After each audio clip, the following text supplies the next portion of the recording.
Oi, pessoal. Hoje a gente vai fundo na história e nas ideias de uma figura fundamental para o desenvolvimento pessoal falado, Earl Nightingale. Isso aí, um pioneiro, né?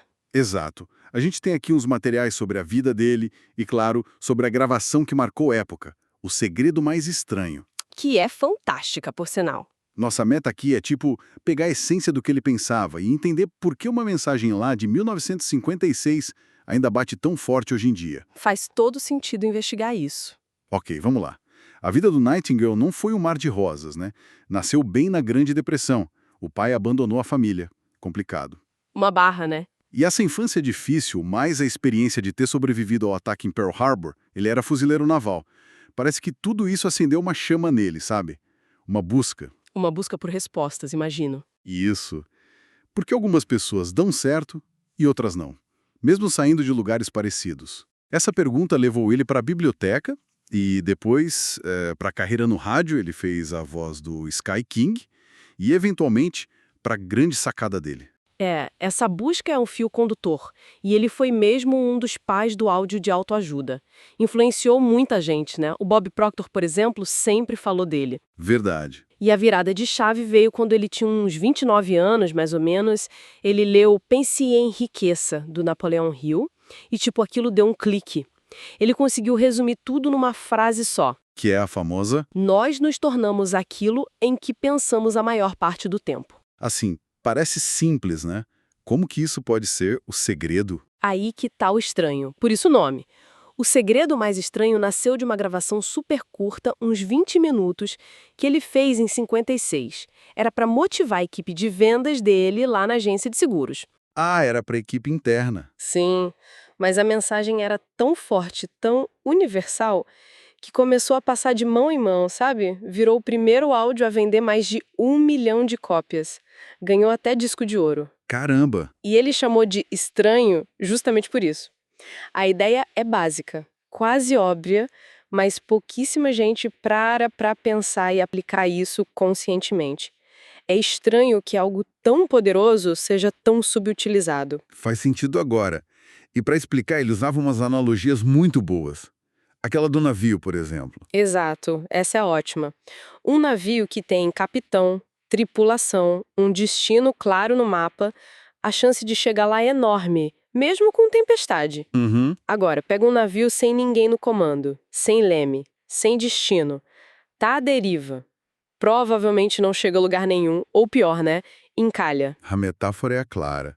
Precisa ter um objetivo, uma direção na vida. Isso.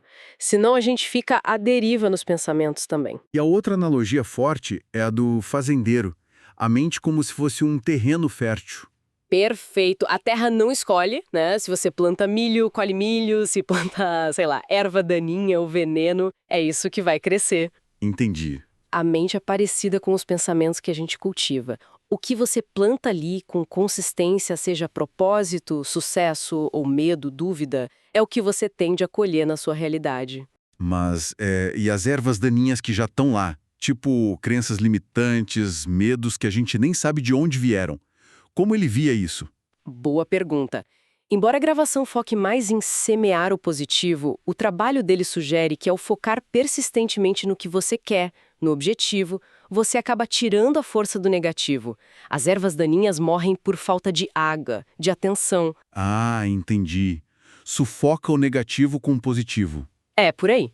E isso conecta direto com a definição de sucesso dele. Que não era só grana, né? Era algo mais. De jeito nenhum. Para ele, sucesso era a realização progressiva de um ideal digno. Ou seja, é o caminho, o crescimento contínuo em direção a algo importante para você. Não é o ponto final. É a jornada, o processo. Legal isso. Exato. E ele não ficou só na filosofia. Ele propôs um teste prático, um desafio de 30 dias, né? Tipo um treino intensivo para a mente. Isso mesmo. A ideia era: define um objetivo claro, específico. Pensa nele todo dia, de forma positiva, focada, age como se já fosse real e, muito importante, bloqueia pensamento negativo nesse período. Tipo uma blindagem mental por 30 dias. Era um convite para testar a ideia, para ver se funcionava para a pessoa. E o impacto disso foi enorme. Essa gravação foi o que impulsionou ele a fundar a Nightingale Conant Corporation com o Lloyd Conant.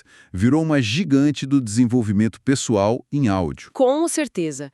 E ele ainda teve por mais de 30 anos aquele programa de rádio diário, o Our Changing World. Eram pílulas de sabedoria, sabe? Chegava a milhões de pessoas. Ganhou prêmios importantes, tipo o Golden Gavel, entrou pro Hall da Fama do rádio. O legado é inegável. E outros trabalhos dele, como Lead the Field, aprofundaram esses conceitos. E a gente vê influência clara em gente como Bob Proctor, que sempre falou que o segredo mais estranho mudou a vida dele. Sim, o Proctor é um exemplo forte. Mas o que eu acho fascinante é como essa mensagem central, sabe? O poder do pensamento direcionado, do foco em metas claras para construir sua vida, continua tão relevante. É verdade. E a clareza dele para comunicar isso, a simplicidade com que ele passava ideias profundas, talvez esse tenha sido o grande trunfo do Nightingale. Então, pensamos hoje, o que isso tudo significa pra gente? Talvez seja até mais relevante agora, né? Com tanta notificação, tanta informação, distração, o tempo todo. Exato. A ideia de direcionar o pensamento de propósito, de cuidar da mente como nosso bem mais valioso, parecia urgente. Totalmente. E isso deixa a gente com uma questão para pensar depois, né? Se a gente realmente se torna aquilo em que pensa a maior parte do tempo, qual pensamento está dominando a nossa mente agora? E que realidade esse pensamento está construindo, aos pouquinhos, pra gente?